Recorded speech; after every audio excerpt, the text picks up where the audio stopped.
Takže zdarecka dnes vítáme vás u našeho prvního tutoriálu, kde vám ukážeme, jak vyrobit jednoduchou, ale hodně efektivní dymovnici z materiálu, který má každý doma. Tady to je můj bratr, Michal, a já jsem Zbíjek. Budeme na to potřebovat lepidlo. Lepidlo může být normální, tady má takový, tuškový, tyčinkový, může to být i Herkules, nevadí. Rulička papíru. Normální rulička, může to být takový ty silnější, i plastová může být, nebo tady máme, budeme dělat dvě dymovnice, které máme takovou nádobu, že jo. To je takže. Filmex kazet. Může to být i filmek z toho takového toho foťáku, jako mi jenom 32 snímků, nedigitálního. Prostě čím víc, tím víc to bude čovdic, víc a díl. Voňavka. Voňavka, může to být líh, prostě ředidlo, cokoliv, co je vysoce hrdlavý, jo? Rulička papíru. My máme tady takový slabý papír, ale může to být prostě i normální papír, který nastříháme potom podle toho, na co to budeme potřebovat. Lepící papír. Zolepa hlavně nemá být ta oboustranná, stačí má taková normální. Obarvený písek. To mám takový stavnice, bo já nevím, co to je, ale prostě může to být mouka, cukr, všechno. Potom tady máme papír, obyčejnou tušku, peán, všichni rybáři znají snad, ahle stačí normálně kleště. Nůžky máme normální a pravítka, protože nemá papír. No. Takže my začneme. Ty to tady máš jednoduchý, tady jsou předělané díry, ale já vám to ukážu hnedka od začátku. Takže máme ruličku papíru, kterou musím ucpat z obou stran, ale nejdřív to ucpu z jedné strany. Takže já si vezmu tady papír, který si nastříhám na nějaký na čtvereček. Tak. Takhle. Kreslíme si to.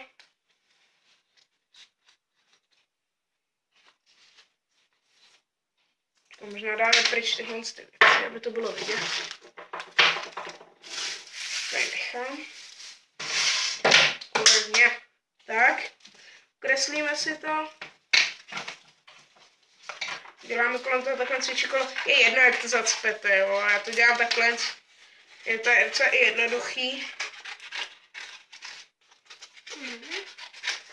Vidíte to? Ne. Nejdřív tam dej písek. Tak já to tam pak nalepím, jo? Ano, musí tam být tohle. Jo, musí. Tady to takhle to vypadá ve finální verzi, jo. Takhle to pak šikmo nastříhám.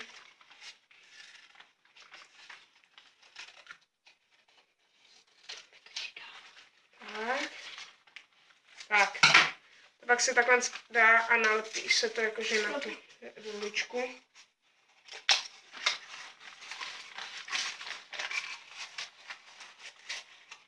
Třeba i zolepu.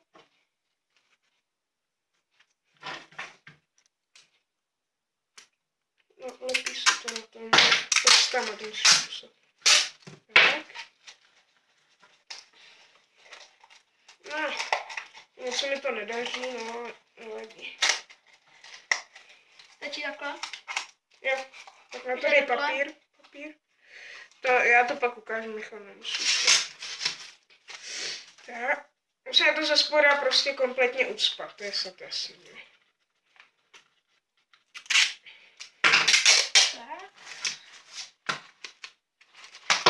A stříháme se tady takhle trochu proužky.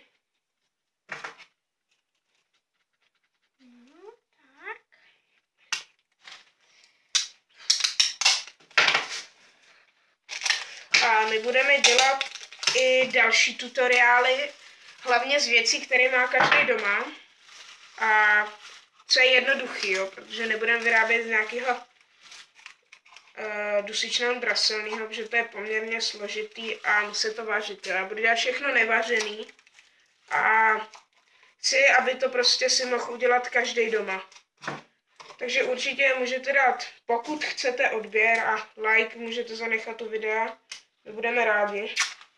Vlastně každý like je prostě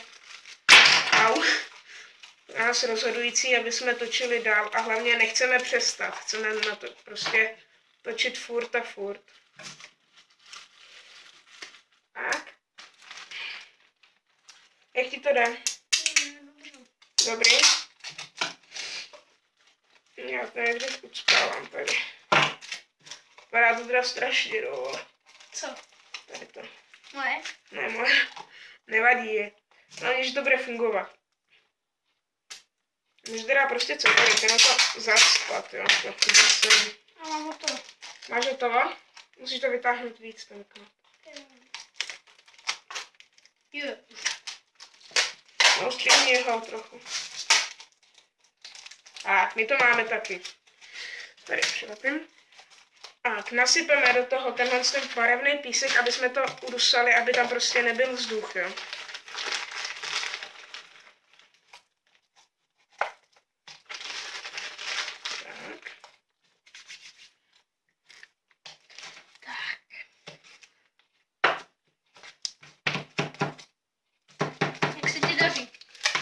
Je dobře, už to je ze spoda ucpaný, takhle to vypadá. Jo. Pak na to dáme takhle papír. Tam jako nutně nemusí být, ale já ho tam dávám, protože on pak odizoluje ten udusaný písek s tím pískem, který dávám teďka a dám ho tam. Nebudu vůbec přitlačovat, prostě ho tam jenom takhle zdám. Aby byl prokypřený kyslíkem, aby tam byl vzduch a kyslík, prostě vzduch. Jo, a na to. To pak nastříkám, je to důležitý, voňavkou. Tady takhle. Jo, to nastříká voňavkou. To udělám potom. Takhle, jo. Tak. Potom tam dáme tenhle ten. To musíme si nechat na knot, jo, kousek. Takže ho tam začneme rvát, já toho mám poměrně dost.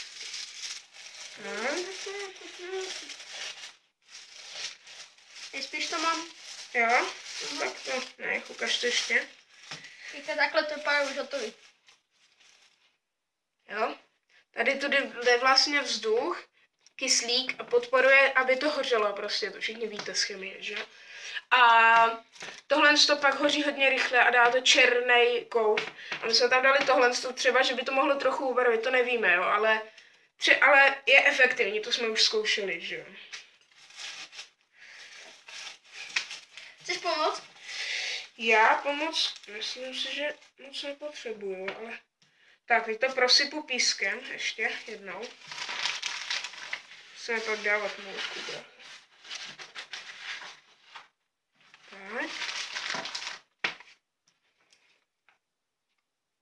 Tak. Tak takhle. Teď tam dáme papír a prostě tam použijeme tenhle ten.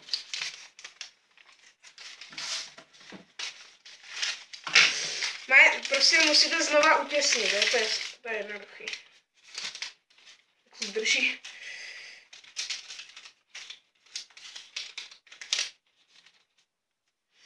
Tak, tady uděláme do toho díru. To musí projít ten... Tady ten knot tam musí jít vlastně. No, aby to bylo kde zapálit, že? A v dalším díle vám ukážeme, jak jsou efektivní, to natočíme ještě dneska, takže to uploadneme i dneska večer. Tak.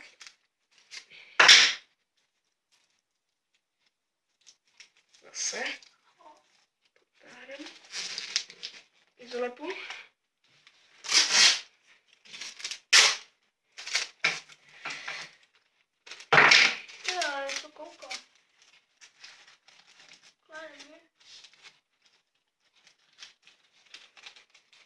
Takže to zase ucpete, jo, to je jednoduchý.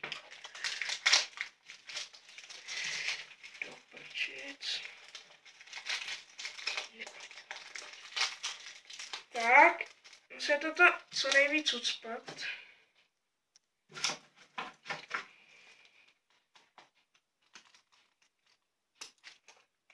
Já na to možná dám asi timelapse, ale nevadí.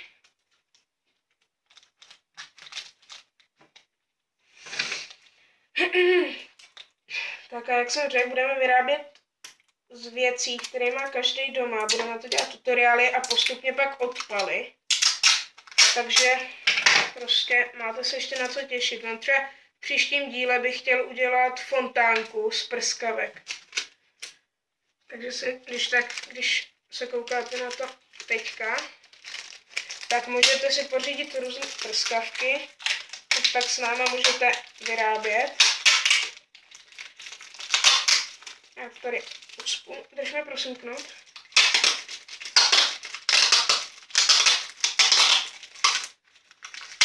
Tak a celý to už jenom takhle, no, vypadá to takhle, vypadá docela hezky. A na závěr tam musíme udělat díry, aby tam šel kyslík, jo. Neměly by být moc velký, ale takhle, jo. Zaostříme. Tadyhle, jo, různý. Neměly být poměrně ani moc, jako. Tady má třeba on, má takhle z díry, on to má ještě papírem udělaný, aby se nevysypal ten písek. A já to myslím si, že mám. Takže tady máme 2 výrobky. Odpálíme ještě dneska, odpálíme oba, jo. A ještě nakonec, tam ještě ty knoty.